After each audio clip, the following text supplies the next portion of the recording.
Hello world, Stephen Michael Zach here, and today we're taking a look at the brand new Nanlite Fc 500B. Now, I did buy this with my own money, so these are going to be my own brutal and honest opinions as always. So let's take a look at what comes inside the box.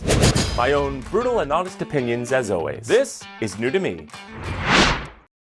Now, first off, you have this lovely foam case, very much like the Aperture here with the plastic, with a nice handle here and the little plastic tabs here that pop open.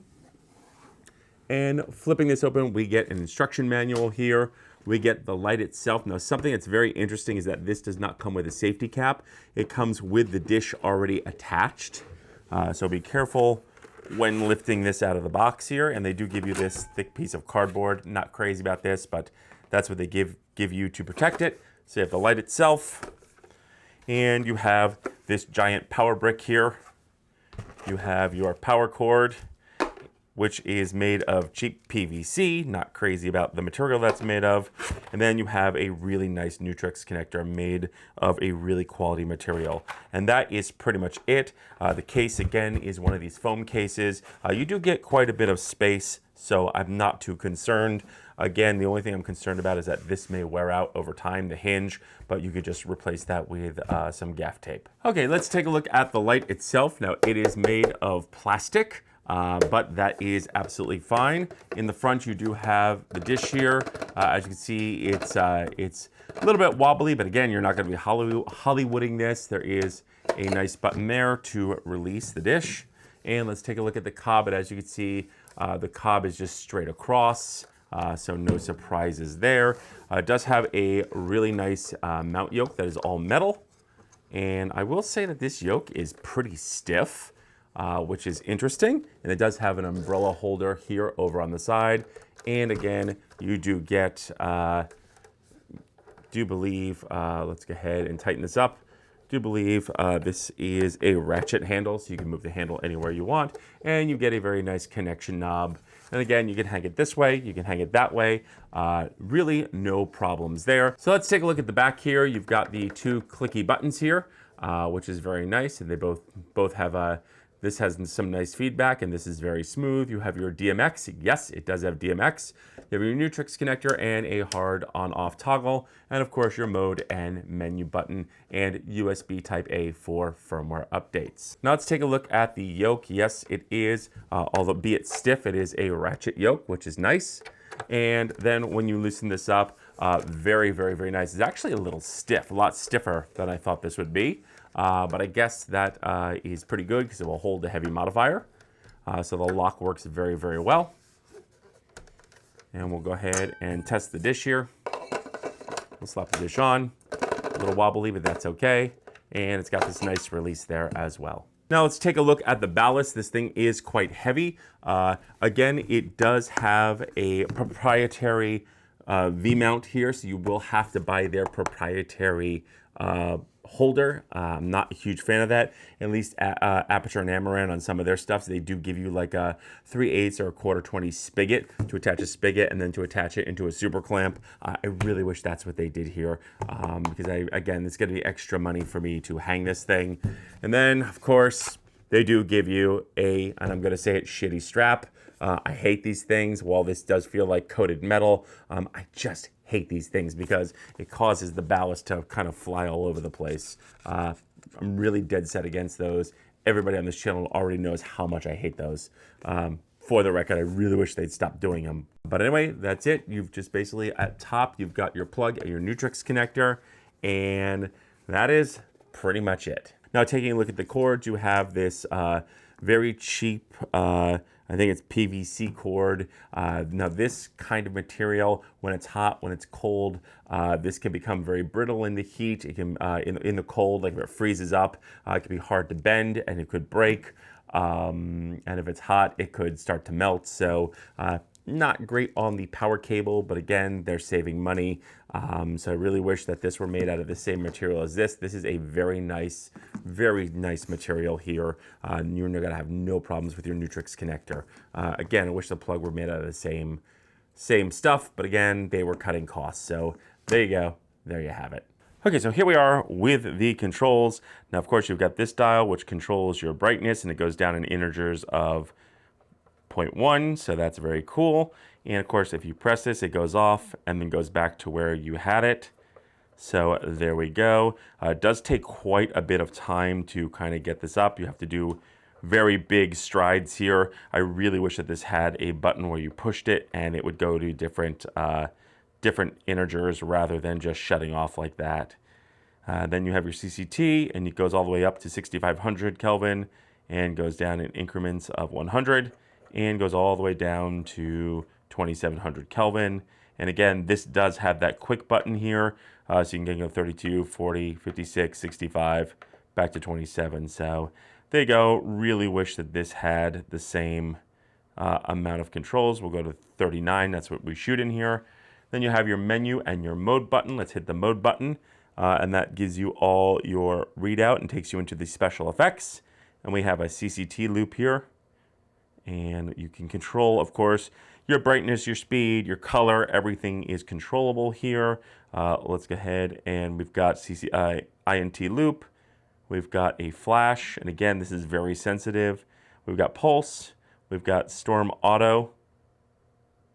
And we'll go ahead and push that. We'll go ahead and make that brighter here. And there we go. We'll have to make that bright. You can control your brightness and everything. Let's go back up from Storm Auto into Storm Manual, and you can press the left button in, and let's go ahead and go down here, and we'll just go ahead and give that 17%. We'll go back up. We'll press the button, and you can basically just trigger this manually. Next, we'll go to TV, paparazzi, candle, fire. And again, you can control your color temperature and the speed and everything. You have your bad bulb here, fireworks, explosion auto, and then you have explosion manual. You could hit the right button and trigger it yourself. And you have welding, CCT loop, INT loop, and then back to flash. Hitting the mode button again will take you back to your main color temperature. So here's what the beam looks like from roughly 3 meters away. This is a little less than 10. I don't have that much room in my studio, ergo I cannot get 10 meters away, 3 meters away. But let me just go ahead and show you. This is with dish on, and it seems to be a nice even beam with very nice fall off toward the edges. So there you go. There you have it. Pretty nice. And now let's take a look at it without the dish on, and again, very nice. You're not seeing any rings on the side. It is a nice, wide, powerful, even beam. So really, really nice as far as that's concerned. Now, first off, let's start off with the cons, and there really aren't too many. One of the major cons, and I'm going to get up on my soapbox, and I will continue to do this till things change, is when I was watching somebody doing an interview at a trade show, somebody from Nanlite was saying, well, content creators don't care about color accuracy, so we gave them DMX. Oh, mon contraire, my friend. That couldn't be more wrong and further from the truth. Most content creators don't want or can't even afford DMX. Why would you put DMX in a content creator light when none of the content creators are going to use DMX? They're going to use the phone app. DMX is way too much money, and we don't care about it. What we do care about is color accuracy. I think it was a huge misstep not to include plus minus green magenta shift in this, while the color is very good and is fairly spot on to be able to have that kind of control as a running gun, as a van owner operator, as a low-end cinematographer and DP and gaffer. This would have been fantastic to have that kind of control. Unfortunately, they gave us DMX, which to most content creators and most low-end business people is pretty useless. So that is a shame. That's where I really think that they missed out on this light. Now, let's continue to talk about the negatives here, and the negatives are that this almost feels like they could have added a V-mount battery rather than give us this big proprietary mount, which I cannot stand. I really wish they included a mount. I'm gonna have to pay extra for a mount. Instead, they gave us these terrible straps, which I hate. I wish people would stop doing this. I'm not gonna complain about this anymore because y'all know I hate this. I absolutely hate straps like that. They could have even given us, like on some of the Aperture and Amaran products, they could have given us a 1/4 20 spigot or a 3/8 spigot so that we could pop in a spigot and then pop this into a super clamp on our own. That would have been super nice to be able to do. But again, that is not present on this. One of the negatives too on this light is that it does take forever to get to 100. You have to just keep turning and turning. I really wish that there was a button here where you could just press this in.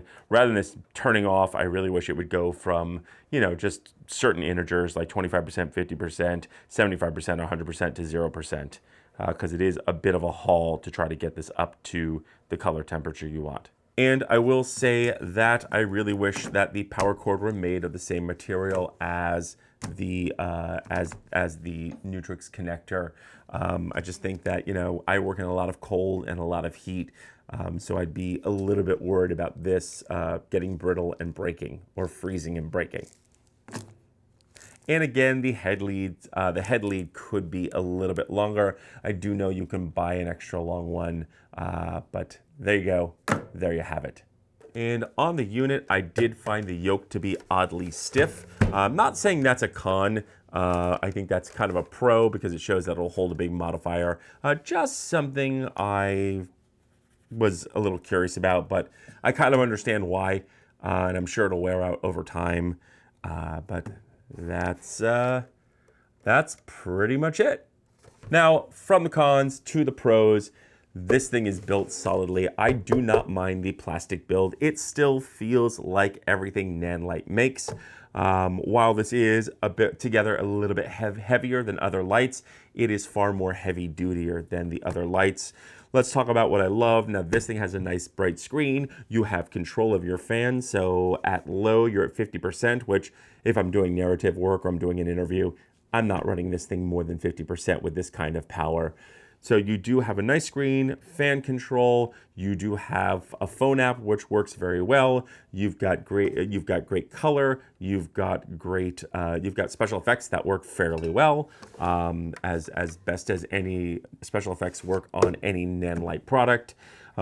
Solid yoke, and really good, really decent color accuracy. And again, very pretty solid, very solid. The case, I'm not a huge fan of those foam cases, but unfortunately, that's what we're going to start to see. You could always buy your own case. You could always add on and change things. You do get an umbrella holder, which is nice. You get the little ratchet handle here, which I really love. You do get a hard on-off toggle switch. The controls are very nice. And everything just works extremely well. And this thing stays cool and quiet. So there you go. There you have it. Now, would I add this to my workflow? And that is a definite yes. Now, where would I use this? On a day where it's not raining, because you will have to cover it if it's raining, because it is not waterproof.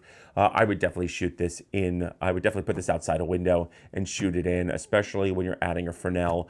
This thing can be super powerful. Or if it's in another room, lighting up another room, or it's way across the room, far away from my microphone and my camera, or if you're doing narrative, use it at 50% or 25%, and this would be absolutely a workhorse, fairly solid. And it does, what I love about it is that it still looks professional.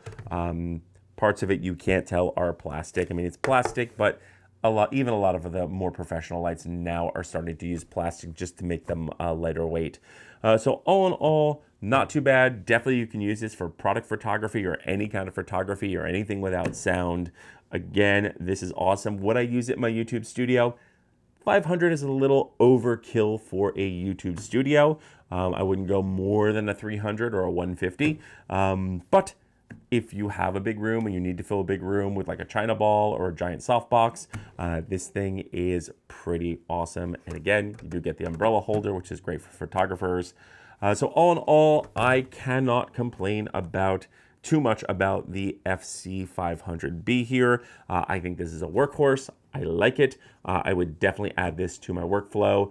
This would be a great starter light for anyone who's just starting out, or somebody who's an owner-operator looking to lower some of their budgets. This thing works very, very, very well. So that's it. Those are my thoughts, but I want to know yours. So leave your questions and comments in the notes below. Also, don't forget to like, share, and subscribe. And don't forget to mash that bell button to be notified when we drop a brand new video. And feel free to use the links below as it helps out the channel. I'm Stephen Michael Zach, and this is new to me.